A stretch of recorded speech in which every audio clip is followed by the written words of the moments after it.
Shalom, damai Kristus beserta kita. Hari ini kita akan melanjutkan video yang kemarin. Kita masih dalam bab pengantar. Ibarat buku, ini adalah kata pengantar. Gitu ya. Puji syukur kami panjatkan kepada Tuhan yang Maha Esa, sehingga bla bla bla bla bla, dan seterusnya. Kira-kira kalau buku seperti itu. Atau kalau anak kuliah disuruh bikin tugas makalah, itu ada abstraksinya biasanya. Nah, video ini adalah abstraksinya.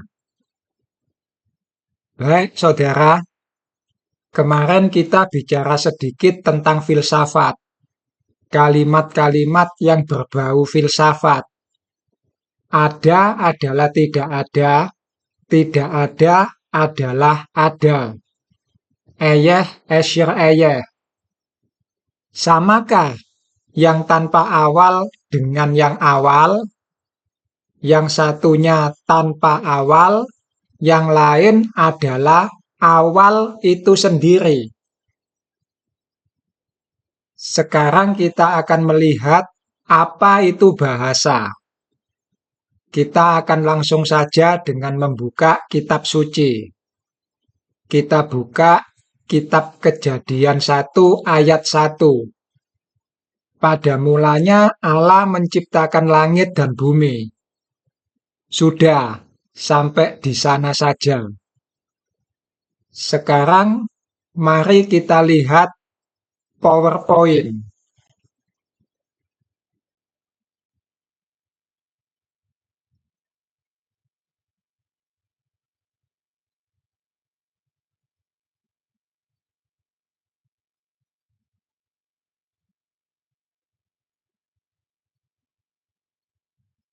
Nah, itu saudara. Kejadian 1 ayat 1 berbunyi, pada mulanya Allah menciptakan langit dan bumi. Atau kalau dalam bahasa Inggrisnya, in the beginning, God created the heavens and the earth. Tapi setelah diselidiki oleh yang mengerti bahasa, baik mengerti bahasa Ibrani maupun mengerti bahasa Inggris, ternyata Bereshit itu bukan in the beginning, tetapi in a beginning. Lalu, apakah hal ini menjadi signifikan? Tuhan itu dibilang sederhana, dia rumit. Dibilang rumit, dia sederhana. Jadi kalau ditanya apakah ini penting, dibilang penting, ini tidak penting. Tetapi dibilang tidak penting, hal ini bisa merubah segala sudut pandang kalian mengenai Tuhan.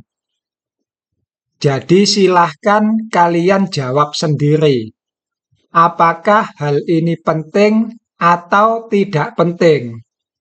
Bukankah saudara adalah orang bijak? Seperti yang kemarin kita pertanyakan bersama. Samakah yang tanpa awal dengan yang awal? Samakah yang tidak mempunyai permulaan dengan permulaan itu sendiri? Saudara-saudariku yang terkasih, saya pribadi itu bukan seorang ahli bahasa. Jangankan bahasa Ibrani, bahasa Inggris saja saya tidak mengerti. Apa bedanya in the beginning dengan in a beginning? Saya tidak tahu. Apa bedanya in the beginning dengan at the beginning? Saya tidak tahu. Atau mungkin saya mengetahuinya, tapi saya lupa. Sebab sudah lama gak belajar bahasa Inggris. Bahkan saudaraku, Sebagai orang Indonesia saja, saya tidak mengerti bahasa Indonesia. Artinya, maksud saya bukan seorang ahli bahasa Indonesia. Lah bukan ahli kok wani ngomong. Apalagi yang diomong firman Tuhan. Nanti ajarannya salah semua piye. Nah, itu dia masalahnya, gas. Ela elo, sawo dipangan uler. Ela elo, wong bodho ngaku pinter.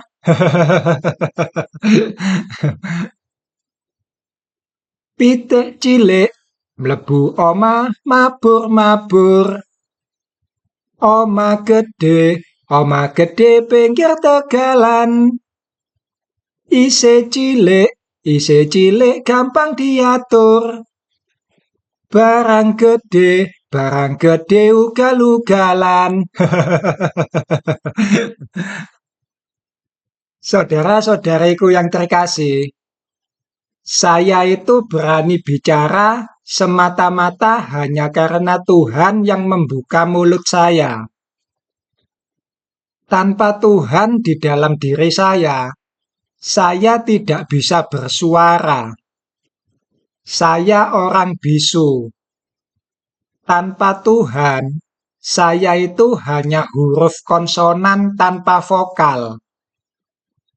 Saya orang Indonesia. Titik. Itu saja yang perlu saudara ketahui. Gak lebih. Masa saya mau ngomong bahasa Indonesia, saya harus jadi ahli bahasa Indonesia dulu? Saya pengikut Kristus. Titik. Itu saja yang perlu saudara ketahui.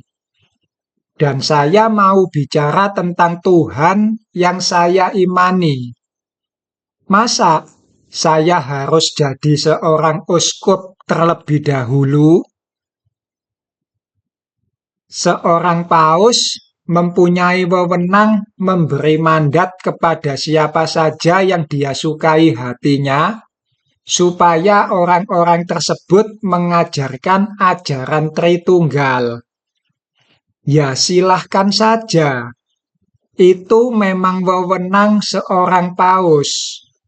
Paus itu seorang raja.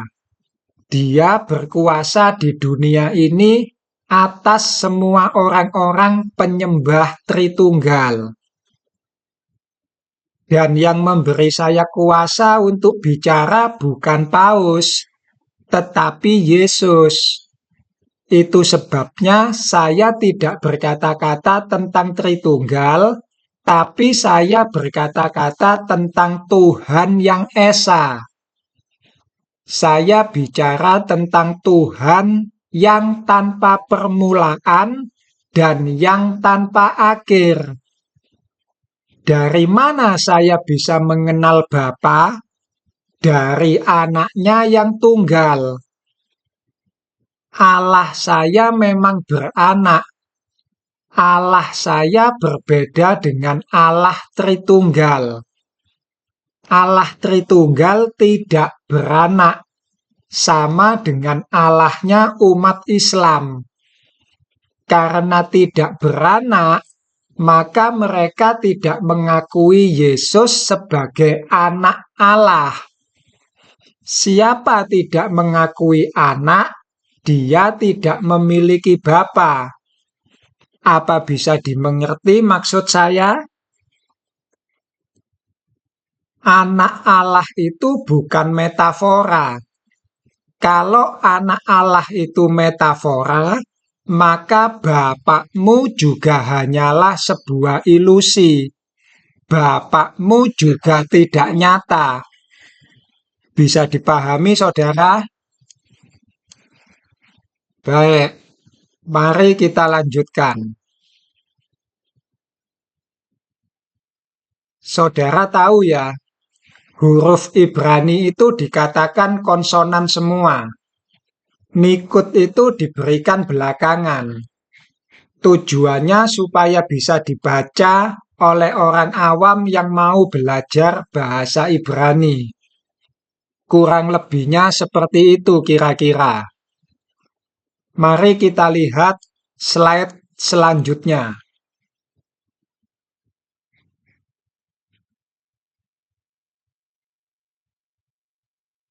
Itu adalah abjad Ibrani. Ada 22 abjad. Tulisan Ibrani awal-awal itu yang ada dalam kotak Ivri. Ivri itu Ibrani. Ada 2 ketaf. Ketaf itu naskah. Ada ketaf Ivri, ada ketaf Asyurit. Ketaf Ivri itu naskah yang ditulis dengan tulisan Ibrani kuno. Seperti yang saudara lihat dalam kolom Ivri. Alef itu seperti huruf K. Itu Alef versi Ibrani kuno. Sedang ketaf Asyurit itu naskah yang ditulis dengan tulisan Asyur. Tulisan yang sekarang kalian kenal dengan abjad Ibrani.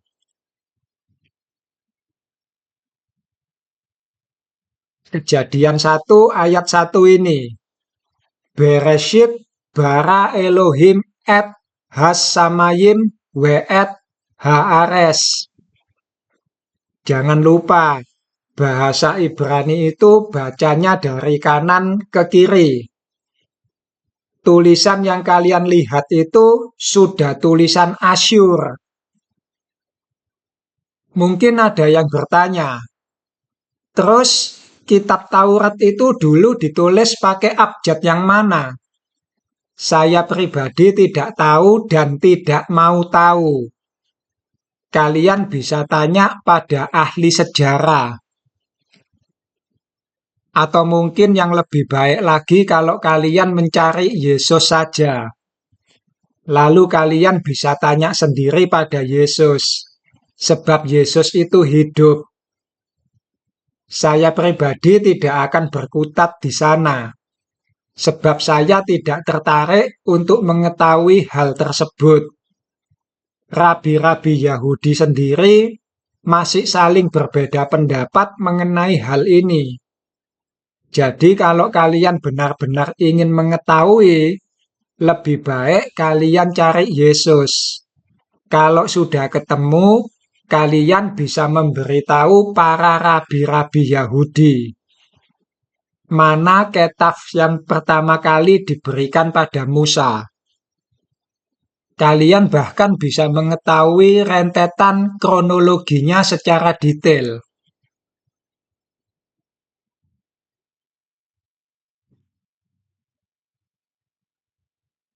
Baik, kita lanjutkan. Jadi sekali lagi, ini semua adalah abjad Ibrani. Totalnya ada 22 huruf. Dan semuanya itu dikatakan tidak mempunyai vokal. Kalau ditulis tanpa nikut, disebutnya Ibrani gundul. Sekarang coba kita akan membandingkan dengan abjad ABC. Adakah sesuatu yang bisa kita pelajari? Mari kita lihat slide selanjutnya.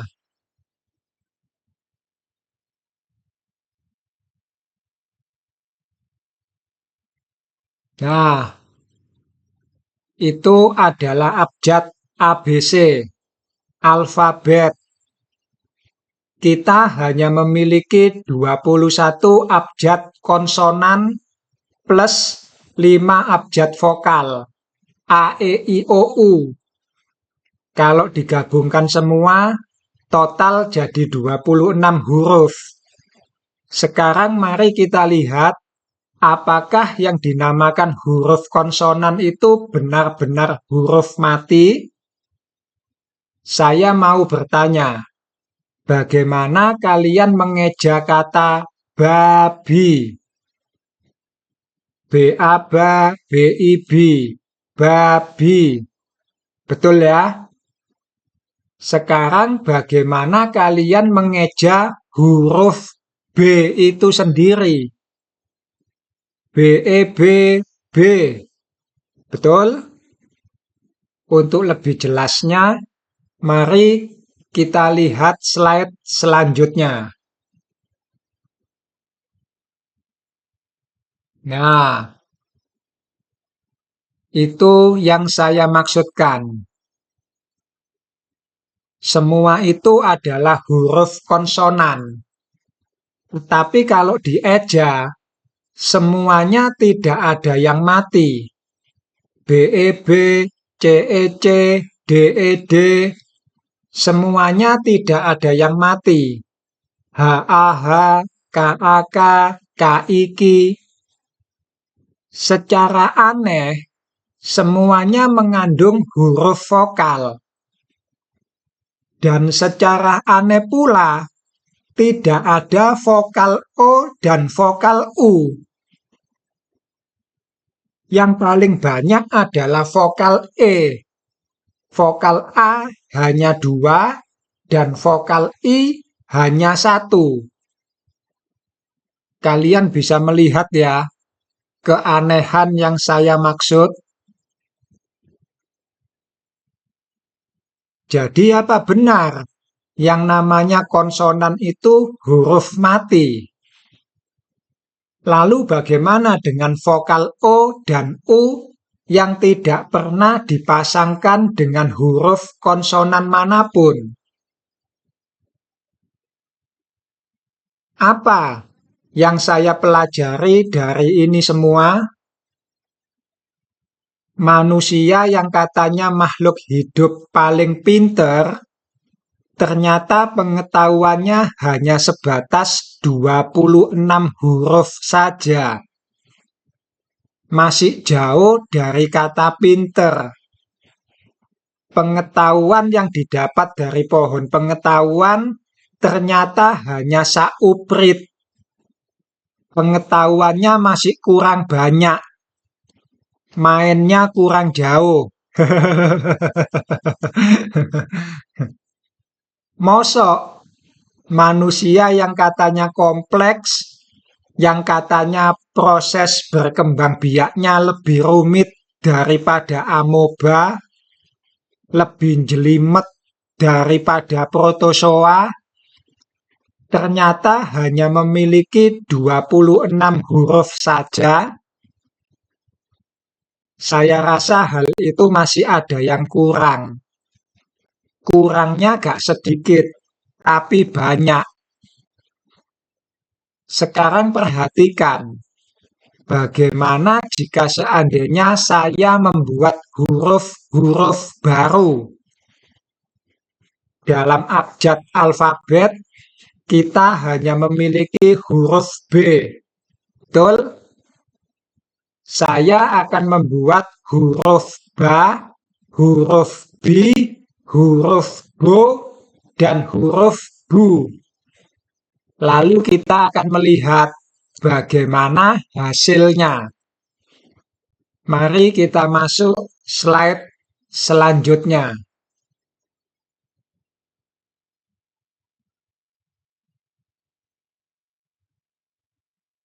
Nah, itu. Huruf ini dibaca B. Seperti biasa dalam abjad alfabet. Kursor saya kelihatan ya. Kalian lihat kursor saya. Yang ini dibaca ba. Yang ini dibaca bi. Yang ini dibaca bo. Kalau seperti ini bacanya bu. Oke? Sekarang saya mau menulis babi. Bagaimana cara menulisnya? Ini huruf apa?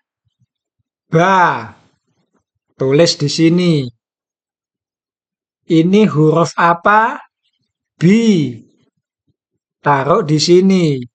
Ini tadi apa? Ba. Ini B. Dibaca babi. Saudara paham maksud saya? Dengan memiliki lebih banyak huruf, saya bisa menulis kosakata babi hanya dengan 2 huruf saja. Bandingkan dengan kalian yang hanya memiliki 26 huruf. Untuk menulis babi, kalian butuh 4 huruf. Bahkan bahasa Inggris saja butuh 3 huruf. Pig, P-I-G. Artinya apa? Semakin kompleks pikiran seseorang, hidupnya semakin sederhana. Tetapi semakin sederhana pikiran seseorang, hidupnya semakin bulat. Filosofinya seperti itu, saudara. Kalian hanya punya huruf B. Maka untuk menulis babi, harus tambah ini, harus ditambah itu. Ditambah huruf vokal A, tambah huruf vokal I. Dikatakan kaya, ternyata kalian miskin. Untuk menulis babi saja butuh kerja keras. Paham ya maksud saya? Sementara saya hanya butuh 2 huruf. Huruf ba dan huruf bi. Sebab saya punya huruf ba, be, bi, bo, bu. Kalian cuma punya huruf B.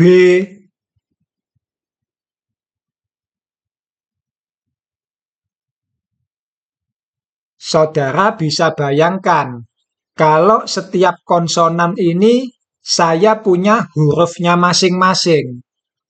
Saya tidak hanya punya huruf C, tapi juga punya huruf ca, ci, co, dan cu.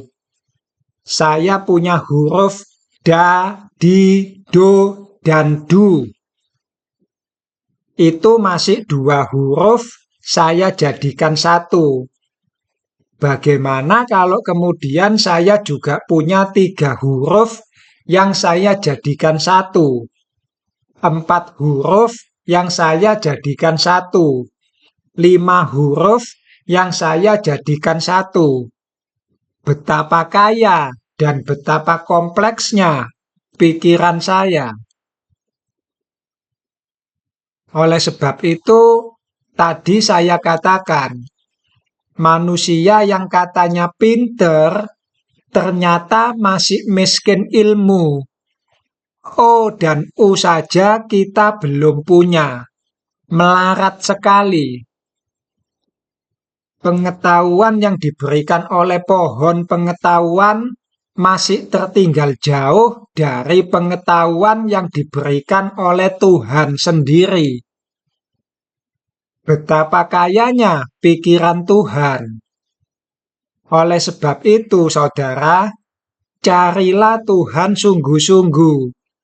Dia bisa mengajarkan lebih baik dan lebih banyak daripada apa yang kita peroleh dari buah pohon pengetahuan.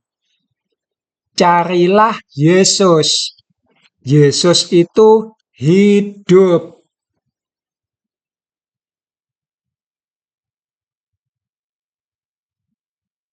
Baik, mari sekarang kita balik pada abjad Ibrani. Abjad Ibrani itu dikatakan tidak ada vokal. Semuanya konsonan. Pertanyaan saya, apakah vokal itu diperlukan dalam abjad Ibrani? Huruf alfabet tadi saja kita ketahui bahwa sebenarnya dalam konsonan itu sudah ada vokal. Hanya saja kurang lengkap. Cuma punya B, gak ada ba, gak ada bi, gak ada bo, gak ada bu. Sekarang bagaimana dengan abjad Ibrani?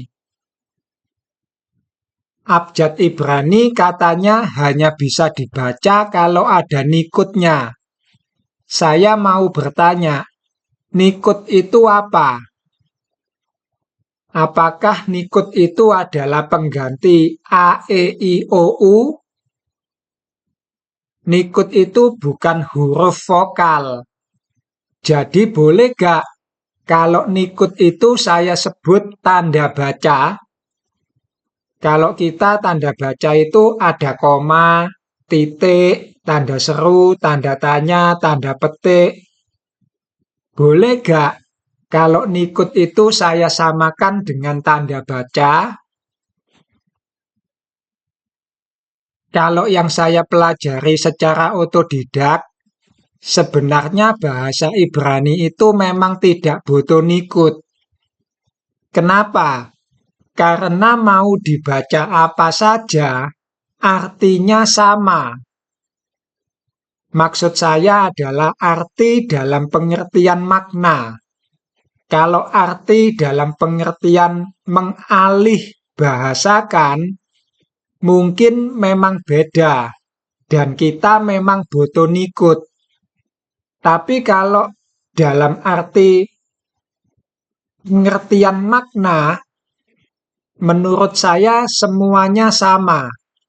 Mau dibaca A, E, I, O, U, semuanya sama. Maksud saya begini, saudara. Mari kita lihat kembali Kejadian 1 ayat 1 tadi. Beresit. Kalian perhatikan baik-baik apa yang saya tulis di layar monitor.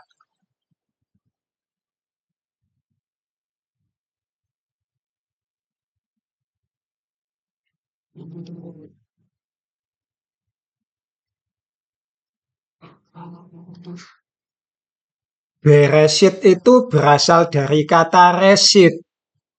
Artinya B ditambah resit. Saya tidak mengerti bahasa Ibrani ya saudara. Tolong jangan tanya saya B itu sendiri artinya apa. Saya tidak tahu. Tapi ini adalah cara bagaimana saya belajar bahasa Ibrani secara otodidak. Kalau salah, yang mengerti bahasa Ibrani, ya silakan saya dikoreksi. Modal saya nekat wae. Orang ngerti sok-sokan ngoceh bahasa Ibrani. Manuk blekok saka wetan kecantol eri. Gak usah. Koyok film India wae. Dikit-dikit nyanyi, dikit-dikit joget.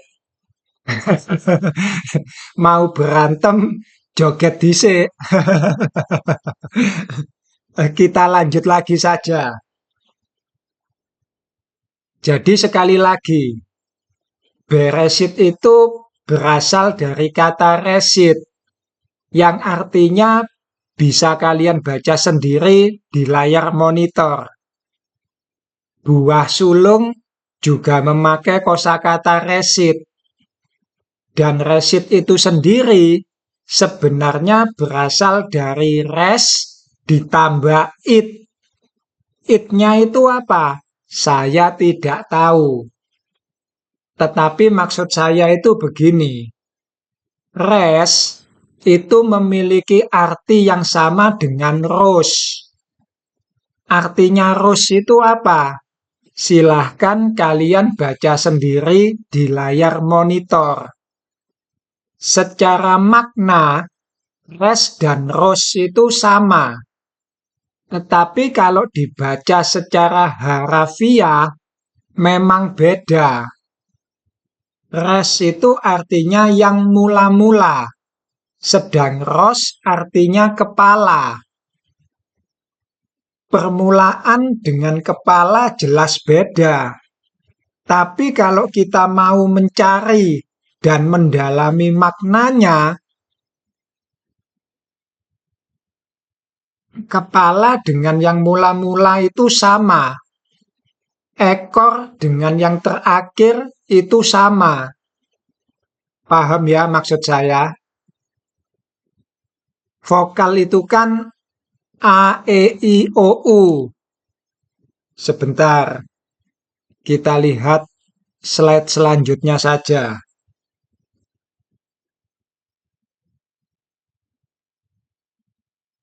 Nah, ada kosakata res, ada kosakata ros, di mana kedua kosakata ini sebenarnya memiliki arti makna yang sama. Saya tidak tahu apakah juga ada kosakata ras, ris, dan rus dalam bahasa Ibrani. Kalau seandainya ada, maka saya berani memastikan bahwa arti maknanya pasti sama. Sekali lagi ya, arti makna, bukan arti mengalih bahasakan. Dari mana saya bisa yakin bahwa itu pasti memiliki makna yang sama? Logika. Anak Pak Camat 10. Anak pertama ganteng. Anak kedua cantik. Anak ketiga ganteng. Anak keempat cantik. Anak kelima ganteng. Saya tidak perlu mengetahui 5 anak Pak Camat yang lain. Saya akan mengatakan anak Pak Camat pasti ganteng-ganteng dan cantik-cantik. Pelajaran apa itu dulu di sekolah? Logika bukan? Kira-kira seperti itulah. Karena saya banyak menemukan makna bahasa Ibrani yang seperti itu. Kita akan lihat beberapa contoh saja. Slide selanjutnya, please.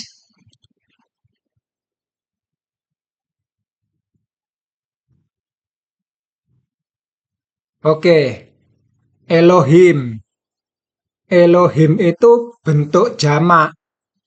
Bentuk tunggalnya adalah Eloah.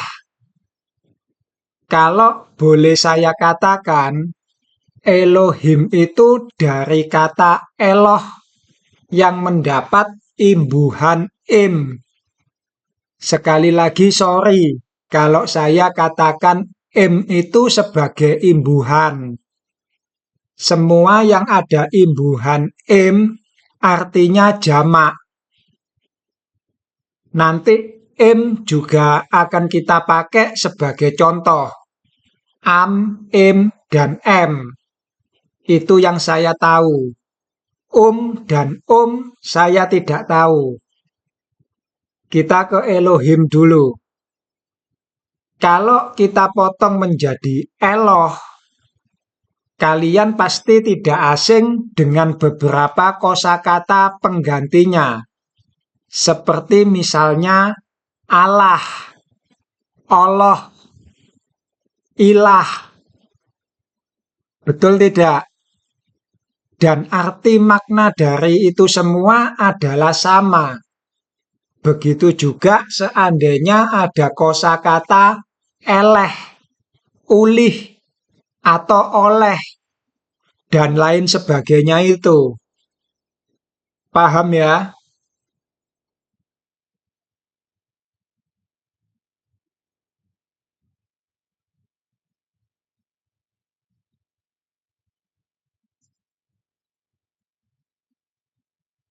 Nah, ini ada kosakata em, im, dan am yang pernah saya temukan dalam kitab suci. Kalau kita tidak melihat nikut, abjad dasarnya itu ada dua. Yang satu alef ditambah mem, yang satu lagi ayin ditambah mem. Alef katanya tidak ada bunyi. Tapi dalam kasus ini menurut saya alef bisa menggantikan ayin. Sama-sama A. Diambil huruf depannya saja. Ayin huruf depannya A. Alef huruf depannya juga A. Mem huruf depannya M. Tinggal nanti nikutnya seperti apa. A dikasih nikut 1 titik berubah bunyi jadi I. Sekali lagi, alef itu tidak bunyi, kata yang ahli. Tapi bagi saya alef itu A, bet itu B, gimel itu G, dalet itu D. Kira-kira seperti itu yang saya tangkap sejauh ini. Oke, sekali lagi saya tidak bisa bahasa Ibrani. Saya hanya mau memperlihatkan bahwa dalam bahasa Ibrani, apapun bunyi vokalnya, maknanya itu sama. A, E, I, O, U itu sama. Pertama kita lihat kosakata M. Kosakata itu bisa kita dapatkan lewat Kejadian 3 ayat 20. Manusia itu memberi nama Hawa kepada istrinya sebab dialah yang menjadi ibu semua yang hidup. M itu adalah ibu, mother. Secara literalnya M itu adalah ibu. Sekarang kita lihat dulu kosakata am. Am itu bisa saudara dapatkan dari kitab Hosea 2 ayat 1. Ketika Tuhan berfirman, katakanlah kepada saudaramu laki-laki, Ami. Saya ingin tahu, Ami itu apa? Ruhama itu apa? Maka saya coba lihat dalam kamus Strong. Ami, lo ami. Ami itu berasal dari kosakata am, yang artinya bangsa. Lo itu artinya bukan, tidak. Jadi lo ami itu artinya bukan bangsaku, bukan umatku. Ami. Ami itu bisa bangsa, bisa umat, bisa rakyat. Kalau diinggriskan menjadi folk, F-O-L-K. Apa kuwi wacane? Bisa juga menjadi nation, people. Itu arti am. Kalau dibaca secara literal, samakah seorang ibu dengan sebuah bangsa? Jelas beda. Tapi kalau saudara mendalami maknanya, saudara bisa mendapati bahwa seorang ibu itu adalah sebuah bangsa. Am itu sama dengan M. Kita sering menyebut sebuah negara dengan Ibu Pertiwi.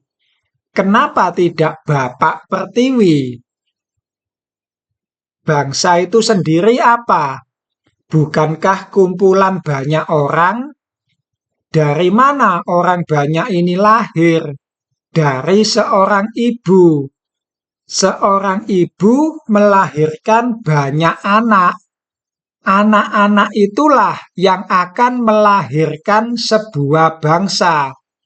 Dan sebuah bangsa akan melahirkan anak-anak. Banyak anak itu jamak atau tunggal. Larinya ke im. Semua kosakata Ibrani yang mendapat imbuhan im itu artinya banyak. Sekali lagi sorry, kalau saya mengatakan sebagai imbuan. Saya tidak tahu apakah itu sebuah imbuan atau bukan. Saya harap saudara mengerti maksud saya. Samayim, Hamayim, Elohim, Goyim.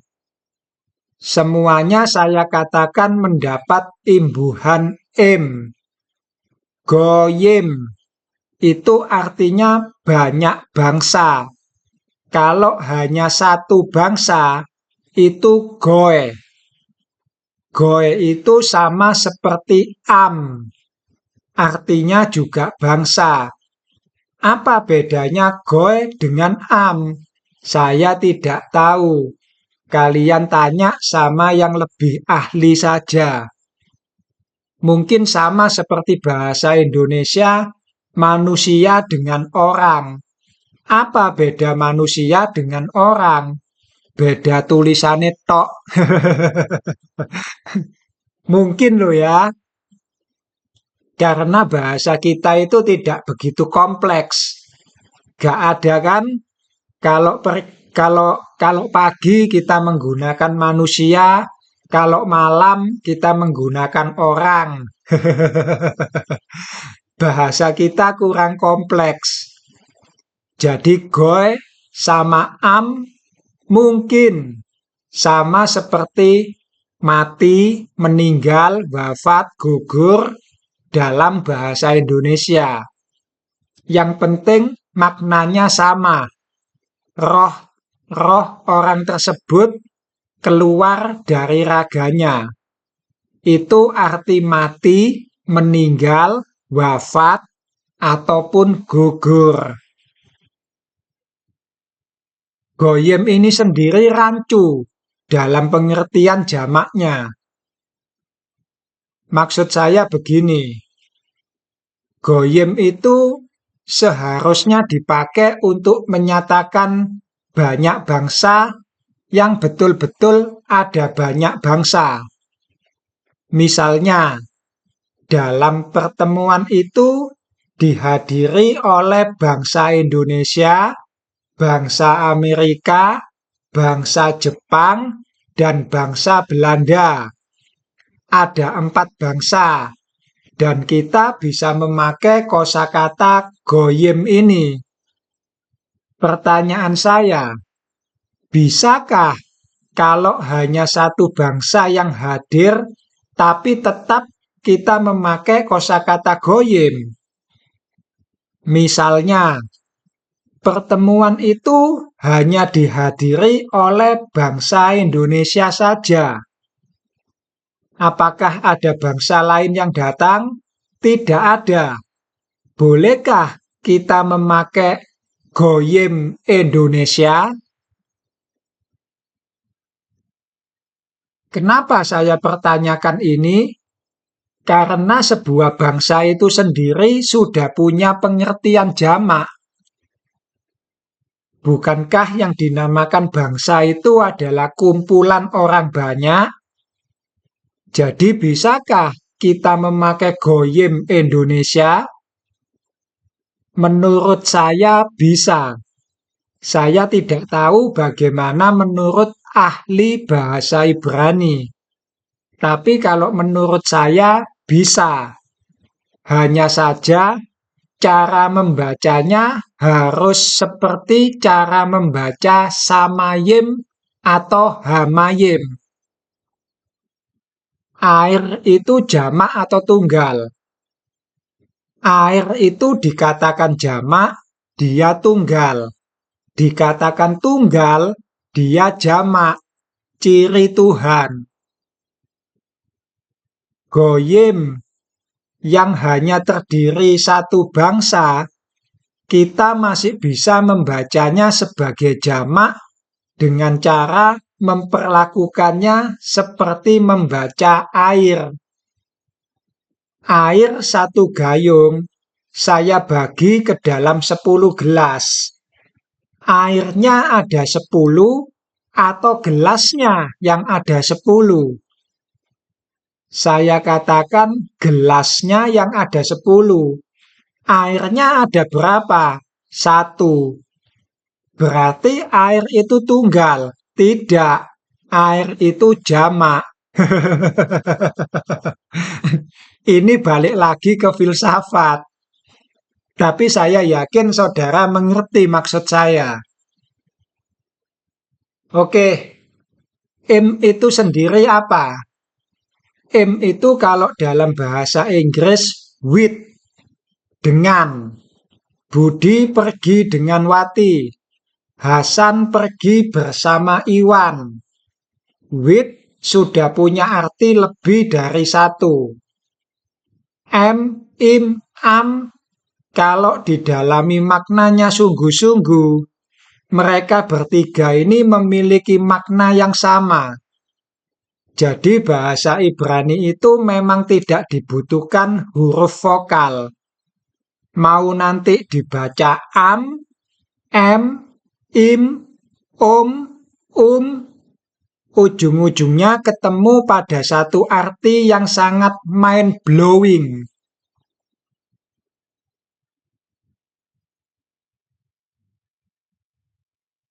Saya rasa sebagai pengantar cukup sampai di sini saja. Shalom.